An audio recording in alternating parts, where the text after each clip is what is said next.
All right, now to our program. We are very fortunate to have the public library and staff that we have in our community.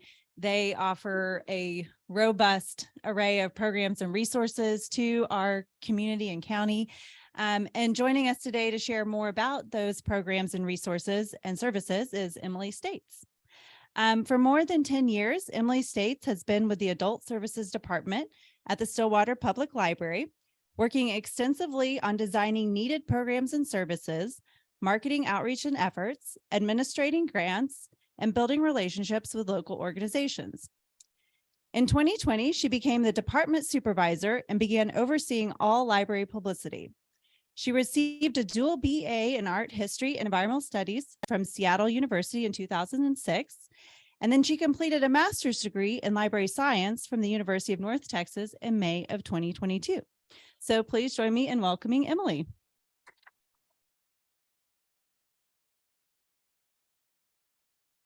Hello, everybody. Thank you guys so much for having me today. We are getting ready to enter into a very exciting time for the library. 2023 actually marks our centennial, where the public library will have been here for 100 years. And we are really excited about that. We're also just kind of starting to get back out into the community. During COVID, we almost did nothing. And so I also apologize if I'm a little rusty because I have not been going out and giving presentations that much lately.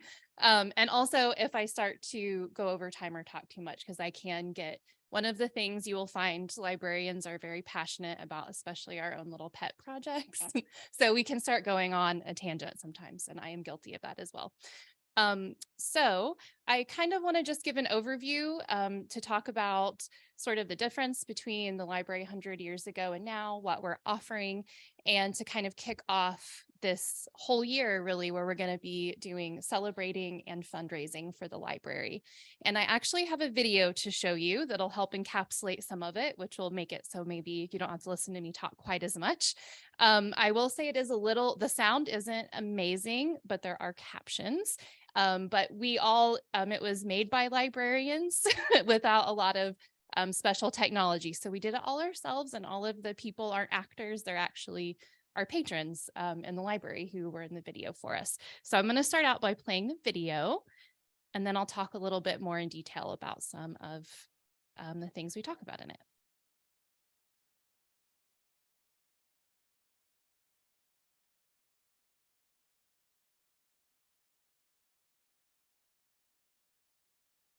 Sometimes it really is hard to explain what the library does and what it's about, even to ourselves. Maybe it was easier in 1923 when the first Stillwater librarian was limited to just checking out books. But even early on, librarians strive to do so much more for their communities. Of course, we're still about reading and books. We always will be. But the library is also about so much more. I saw books everywhere when I walked in the door. Books in every room from ceiling to floor. It's about introducing children to their first written words and a lifelong love of them. It's about teaching people new technology so they can keep in touch with their families. It's providing a space for people to meet and share new ideas. Space to start a new business. It's about learning how to do something new. The joy of relaxing an hour with your favorite book. Learning about a new topic with a community of others excited to learn the same thing. A safe place for teens to explore a world of understanding characters when it feels like not another soul understands them. Having accessible resources for everyone. A way to get reliable information, ebooks, and audiobooks anywhere, anytime. The hope that you feel when you've submitted your resume and learn you got the interview. The relief of finding out that your application for medical insurance has been approved. Access to databases, books, and experts so you can explore your family roots. Building relationships with library staff that feels like family.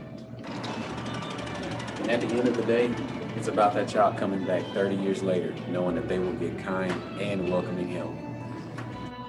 I think the reason it's hard to describe what the library does is because the role the library plays in your life is different for every single person. But the one thing that the library does for all of us is provide free access to the tools we all need to make the best decisions we can, to make our own choices, and to take control of our own lives. It's available to every single one of us, no matter who we are, what we believe, where we come from. If you want it, the library is here to help. The library and its librarians have been providing these services to help our community members for over 100 years. By contributing to the Stillwater Public Library through its trust, you're helping the community grow an endowment that provides consistent funding, ensuring that the library can do the same for 100 years to come. Stillwater Public Library, 100 years of reading, Of exploring new worlds. Of connecting with our community. Of empowerment. And open doors.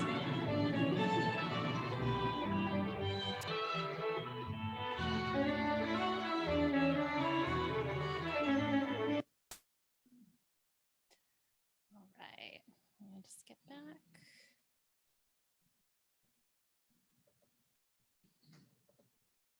Okay. So I know a lot of people know where the old library, the library building was previously. Does anyone know the very first building that the public library was in? So we were founded in 1922 by the Women's Club, and then opened for the first time January 15th of 1923, which that date is coming up really, really fast. And it was actually in the former parsonage of the United Brethren Church. So the very first library in Stillwater was housed in a church. The librarian pictured here is Harriet Woodring, and she was paid $25 a month to keep the library open just 3 hours a day. And then this other librarian here, Mitzi Kern, she was the first professional librarian that was hired by the Stillwater Public Library in 1928. And then in comparison now, we have several librarians. These are all of Stacy, the director, and then the heads of the different departments. And we do a number of different things now. There was also another building too. The home, 1927, that was on 6th Avenue. So it was on 6th a couple of times. And then the building that most people are familiar with is the old library building that was funded by the PWA that opened in 1937.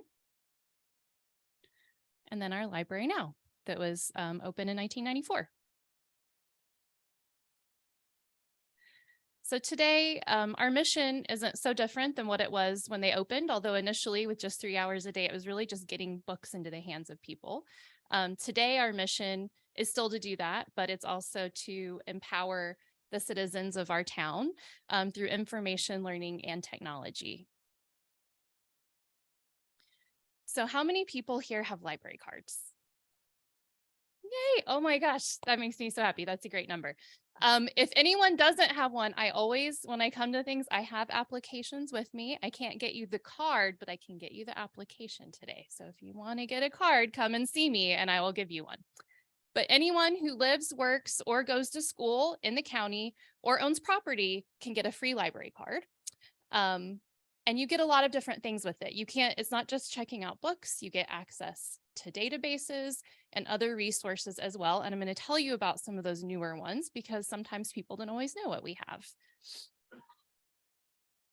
And this is just a quick breakdown in the difference. So the earliest record we have of checkouts is from 1927, and it was 22,000 checkouts compared to this last year where there was 389,000 checkouts. So just the kind of difference, and in the space that we have, the number of books we have, 4,000 to 85,000 physical books and almost the same number of digital books in the virtual library. So it's expanded a lot. And we also recently started checking out tablets, Wi-Fi hotspots, so people can borrow those. And we have STEM activity kits that kids can also check out at the library. And we're hoping to grow that even more.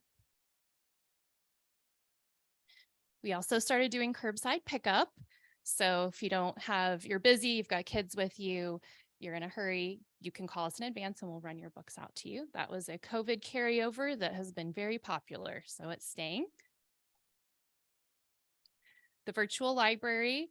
Have any of you, all of you card holders, have you used the virtual library?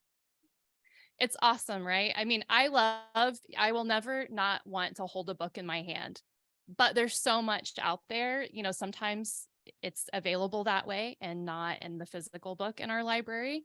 And also it makes it really easy. Even though I'm at the library every day, I still get fines because I check out too many books. And then I'm like, oh, I've got to take all those in. And then I still get fines. The virtual library, you do not get fines. They check themselves back in. So it's kind of nice that way.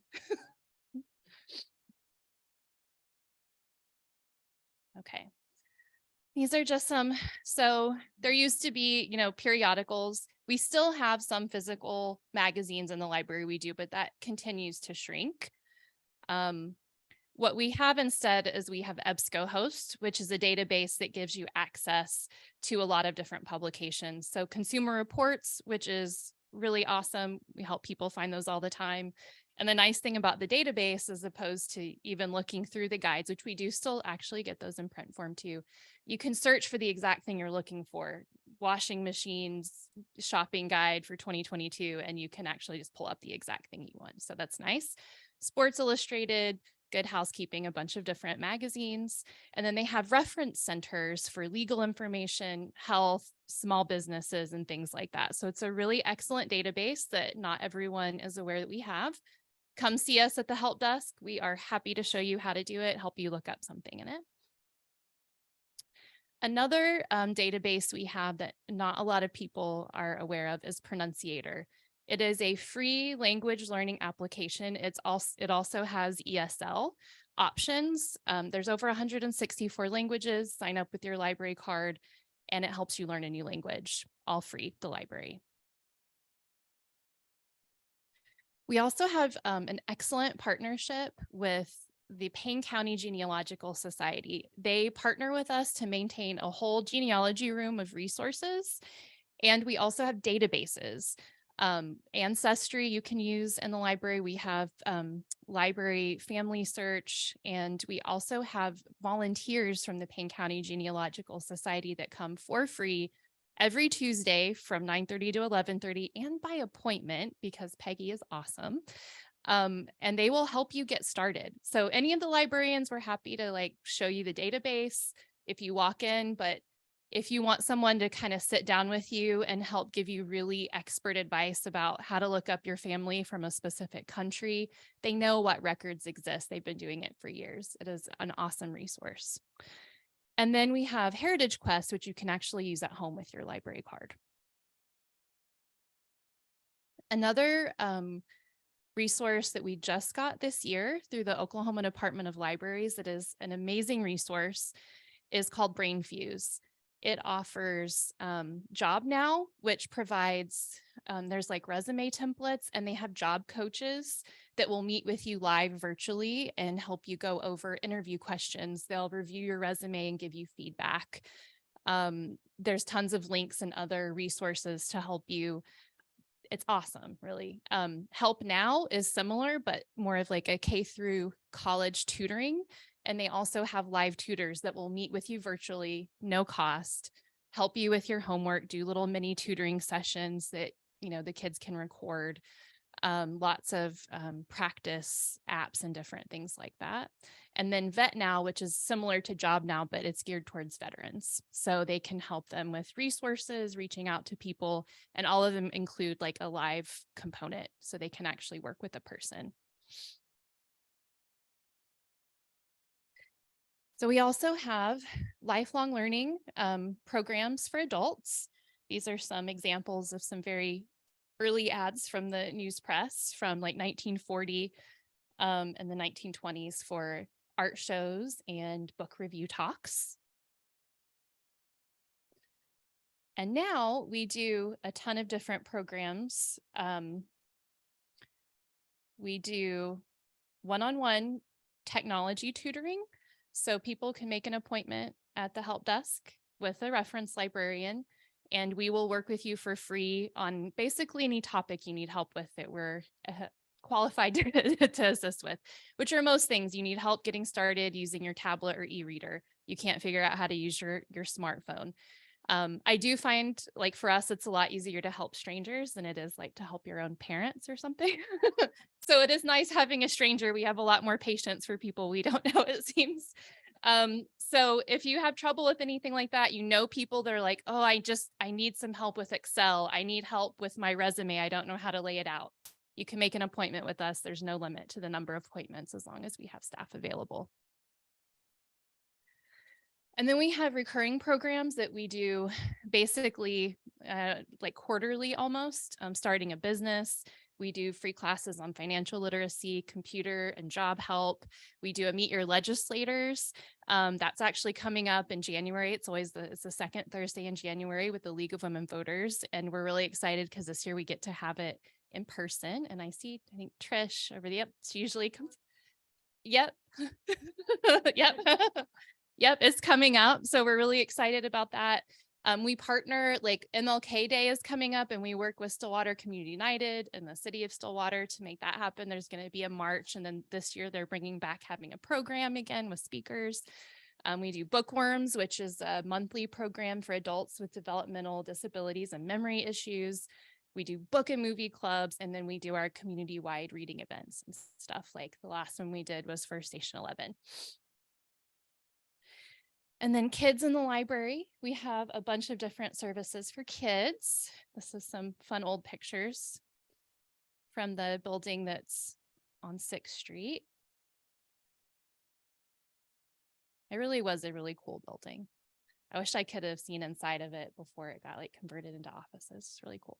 So now we do Miss Elizabeth, who runs the children's program. She does story times several days a week, and we've started doing them on Saturdays twice a month.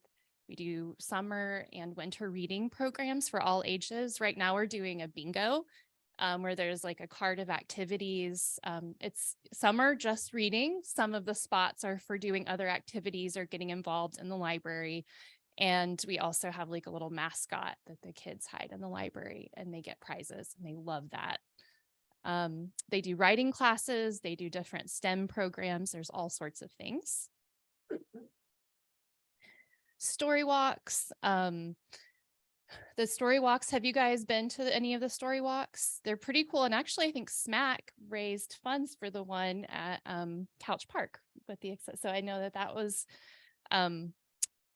we've done 2 of those now. The one at Strickland Park has accessibility features, and then we change those books out at least every other month in those. 1,000 books before kindergarten for the little ones. So read every time that you read 100 books to your kid, you come in, they bring it in, and they get a little prize. And then they get a free book at 500 and 1,000 books. So it's another way to get a couple of other free books in kids' hands. And then, as we already mentioned, and as Matt talked about a little bit, the Dolly Parton Imagination Library, birth through 5, the free book. It's amazing. Like, we opened it the one day, and in like 2 days, we're like, I think we're going to have to shut it down for a little bit. So it's really popular. And I do have a few flyers. I brought a handful of those. So if somebody knows of someone that would benefit from that program, come and see me. I've got a few of those with me too. I can give you a flyer for that. And so what we're also doing throughout the year, there are going to be a lot of fun programs. We're going to have like a history talk and display that'll be up throughout the year. We're going to do some really fun family-free events. We're hoping to work with the breweries to get some like library themed beer fundraisers and stuff going this year. So look, definitely be checking our social media and our website often for some really cool programs coming up this year related to our 100-year anniversary. And some of the things we're hoping that we'll be able to build in the future are we really want to be able to have some free after school tutoring programs for kids. We want a more established quiet space because our building is great. Like, we love that we have all that space in the north building or the old high school to have programs. But it's really hard to have like designated quiet areas. So we're trying to find ways to do that. one of the things during COVID was we realized how great it was to have programs out in the library courtyard. So we want to be able to refurbish that to continue to do things out there, and keeping up with having books and all the different formats that continue to exist.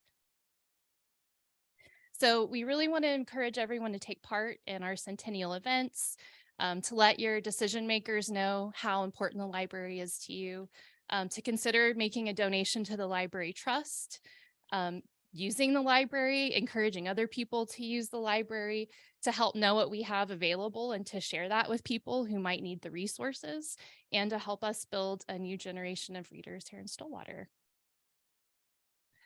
When we really look at the differences between 1923 and 2023, it's amazing how everything has changed and yet nothing has changed. We're still about a lot of the same things as early librarians were about: free community access to everyone, making sure that people have resources and reliable information and good stories in all the formats that we possibly can, helping them use those different formats and giving them a warm and friendly welcome whenever they visit us.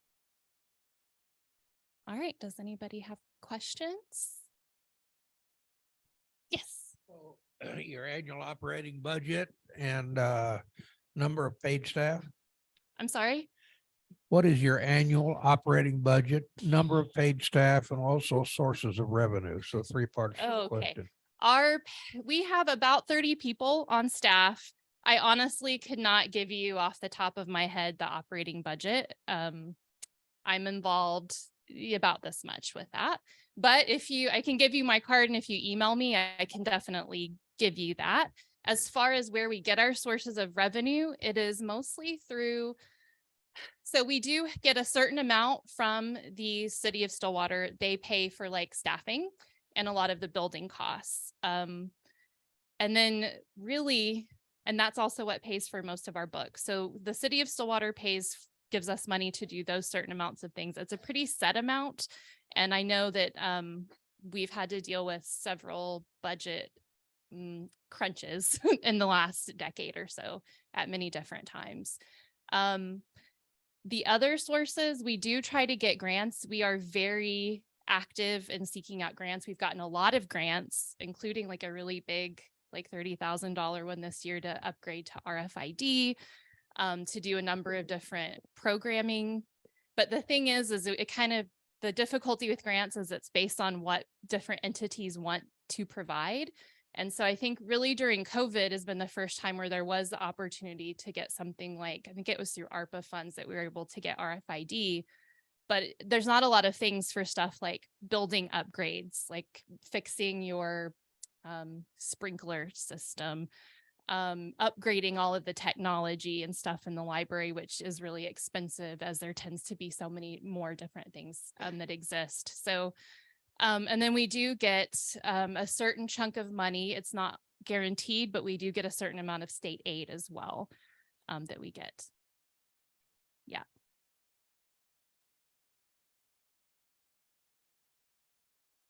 All right. Well, if there aren't any more questions, and library card applications or flyers, I've got some of those. So come see me if you want one of those. One touchy subject, Jay McDonald wants to know if there are more books that would be for the children.